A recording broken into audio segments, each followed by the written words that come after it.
অবশেষে ডান্স চ্যাম্পিয়নশিপে চ্যাম্পিয়ন দীপা, আর চ্যাম্পিয়ন হয়েই সূর্যের মুখে রূপার খরচের সকল টাকা ছুঁড়ে মারল। হ্যাঁ বন্ধুরা, অনুরাগের ছোঁয়ার আগামী পর্ব ঠিক এমনটি ঘটতে চলেছে। বিস্তারিত জানতে হলে ভিডিওটি না টেনে সম্পূর্ণ দেখতে হবে। দীপা ডান্স চ্যাম্পিয়নশিপে চ্যাম্পিয়ন হওয়ার জন্য প্রাণপণে লড়াই করতে থাকে, আর ওদিকে ভিক্টর ও সূর্য কেউই চায় না দীপা ডান্স চ্যাম্পিয়নশিপে চ্যাম্পিয়ন হোক। কিন্তু অর্জুন মনে মনে চায় দীপা যেন চ্যাম্পিয়ন হতে পারে। ভিক্টর বিভিন্ন ধরনের ফাঁদ পাতে দীপাকে আটকানোর জন্য।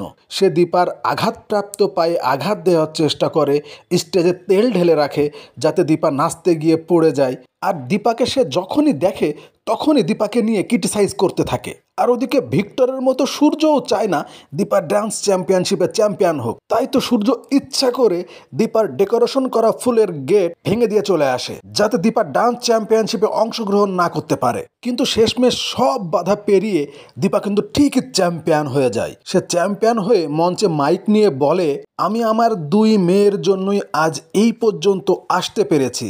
আমি রূপা ও সোনাকে আমার কাছ থেকে কোথাও যেতে দিব না। আর আমার এই চ্যাম্পিয়ন হওয়ার জন্য আমি অর্জুন দাদাকে ধন্যবাদ জানাই। অর্জুন দাদা যদি আজ আমার পাশে না থাকতো তাহলে আজ আমি চ্যাম্পিয়ন হতে পারতাম না। অনেকেই চেয়েছে আমি যেন চ্যাম্পিয়ন না হই, সেই সমস্ত লোকের থেকে একমাত্র অর্জুন দাদাই আমাকে বাঁচিয়েছে। আর ঠিক সেই মুহূর্তেই দীপা চ্যাম্পিয়ন হওয়ার টাকা সূর্যের মুখের উপর ছুঁড়ে মেরে দিয়ে বলে, ডাক্তারবাবু, এই যে রূপার খরচের টাকা আপনি নিয়ে যান, এতে যদি কম পড়ে তাহলে আমি আপনাকে আরও টাকা দেবো। বন্ধুরা, সূর্য এখন কি করবে?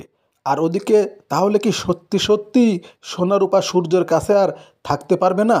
জানতে হলে দেখতে হবে অনুরাগের ছোঁয়া। আর অনুরাগের ছোঁয়ার সর্বশেষ আপডেট সবার আগে পেতে আমার চ্যানেলটিকে এক্ষুনি সাবস্ক্রাইব করে রাখতে হবে। সবাইকে অসংখ্য ধন্যবাদ।